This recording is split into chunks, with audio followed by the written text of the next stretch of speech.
आली गौराई अंगणी. निवेदिका मेघा चव्हाण. समस्त महिला वर्गाला गणपतीबरोबरच वेध लागतात ते गौरीचे. खरं तर हा सणच गौरी गणपती असा जोड नावांनी येतो. गौरी ही माहेरवाशिणी.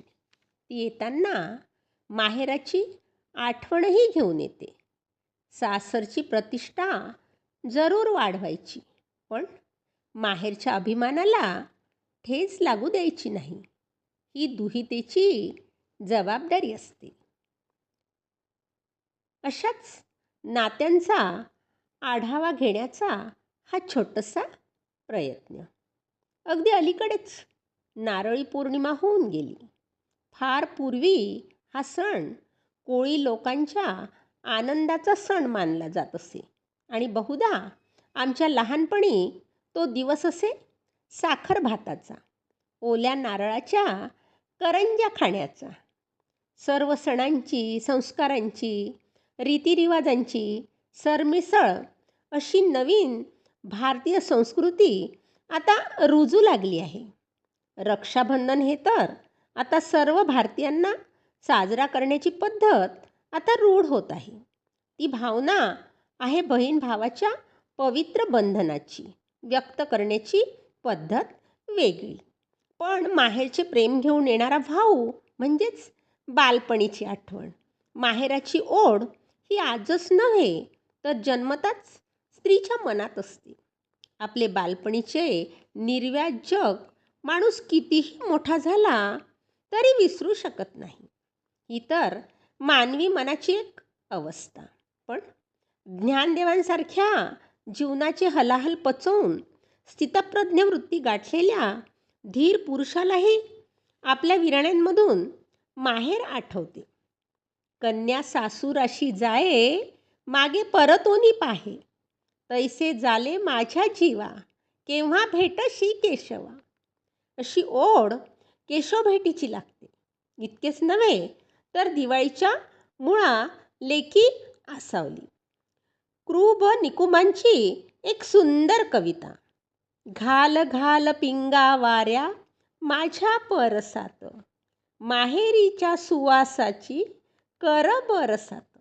अगदी 5वीच्या वर्गात भेटते आणि माहेरच्या दारात फुलणारा पारिजाती सुगंध वाऱ्यावरून दूर असणाऱ्या तिच्या सासरच्या परसापर्यंत पोचविणारा वारा एकदम दोस्त बनतो.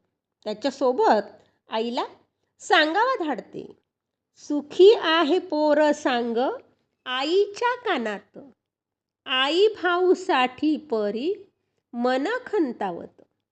तर कवयित्री शांता शेळके यांना वाटतं, वाटेनं माहेराच्या पारूचं मन जात, गुलाब जाई जुई मोगरा फुलवित.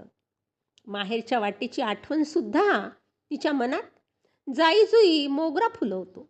किंवा झिम्मा फुगडी खेळताना रुंझुंत्या पाखरा जा माझ्या माहेरा असा निरोप पाखरांसोबत पोचवला जातो. अनेकदा अशा करंज्या सुरेख बाई पालखीत नेऊन ठेवाव्या, अशी पालखी सुरेख बाई माहेरी धाडावी, असं माहेर सुरेख बाई खेळायला सापडतं, असं सासरद्वाड मेल कोंडू कोंडू मारीत. भुलाबाईच्या या गाण्यात माहेरची ओढ लागलेली कोवळ्या वयाची सासूरवाशीण स्पष्ट दिसते. नागपंचमी, गौरी गणपतीला माहेरचं मूळ घेऊन येणारा सावळा बंधुराया आठवत असतो. त्याच्या घुंगराचा खुळखुळ आवाज करत येणाऱ्या बैलगाडीच्या आवाजाकडे कान लागलेले असतात. शेवटी तो येतो. धुळीने माखलेली पैरण, माथ्यावर बांधलेला तांबडा शेमला, नव्या कोऱ्या वाहणा अशी त्याची धिप्पाड मूर्ती दृष्टीला पडते आणि डोळे वाहू लागतात. त्याच्या कुशीत शिरून हुंदका मोकळा करायचा असतो. पण पण सासरचा उंबरठा मध्ये असतो. तिथे माहेरी तिची आईसुद्धा माहेरी येणाऱ्या अक्काताईची वाट पाहत आहे. दारापाशी भरलेली कळशी, भाकर तुकडा तयार आहे. अक्काताईसाठी गोडाधोडाचा स्वयंपाक तयार आहे. आणि बंधुरायाच्या गाडीतून कोवळ्या केळीसारख्या रसरशीत वरणाची नाजूक बांध्याची अक्काताई उतरते. खानदानी तेजाने अधिक सुंदर दिसणारी तिची लेक बघून आईचा जीव भरून येतो. याच लेकीसाठी, माहेरपणासाठी आईने आईने सासुरवास भोगलेला असतो. पण पण आता आता जीवन पद्धती बदलली आहे. ती बदलणे अपरिहार्यच आहे.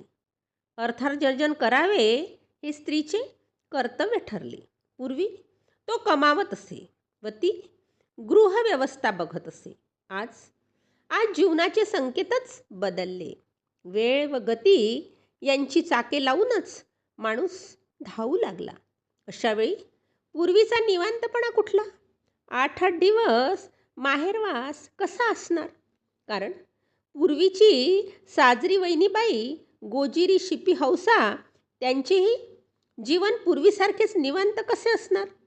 माहेर व सासरच्या घरांना आता जेटची गती घेऊन धावावे लागते. हे जरी खरे तरी मनातली ओढ मुळांना भिडण्याची ही कधीच संपणार नाही. वरकरणी कितीही कठोर मुखवटे चढविले तरी आपण भावनांवर, प्रेमावर जगणारी माणसे आहोत. एकमेकांच्या साथसंगतीनेच सुखाने जगू शकणारी भारतीय माणसे आहोत. सिंधू संस्कृती ते आज 21व्या शतकापर्यंत माणसांवर, निसर्गावर, मुक्या प्राण्यांवर प्रेम करीत आहोत. समाजाचे ऋण बाळगत जगतो आहोत. माणसाची कणव आणि जीवनमूल्यांवर निष्ठा ठेवण्याचे बाळकडू लाभलेले आपण भारतीय. सुदाम्याचे पोहे, शबरीच्या उष्ट्या बोरांचा आदर करण्याची आपली वृत्ती आहे. म्हणूनच काळ, पोशाख, समाजपद्धती, राजकारण कितीही बदल घडोत, मैलाचे अंतर जरी वाढले तरी ते अंतर पार करण्याचे कसबही समजते आहे. वरवरचे बदल जरी स्वीकारावे लागले तरी मन मन ते जोवर या मातीवर प्रेम करणारे आहे तोवर लेकी सुनांचे माहेर, आजी नातवांचे प्रेम आणि आईने सासूरवास उभे ठेवलेले घर, अक्काताईचे माहेर तिची वाट पाहणारच आहे. तिची वाट पाहणारच आहे यावर माझी ठाम श्रद्धा आहे. धन्यवाद.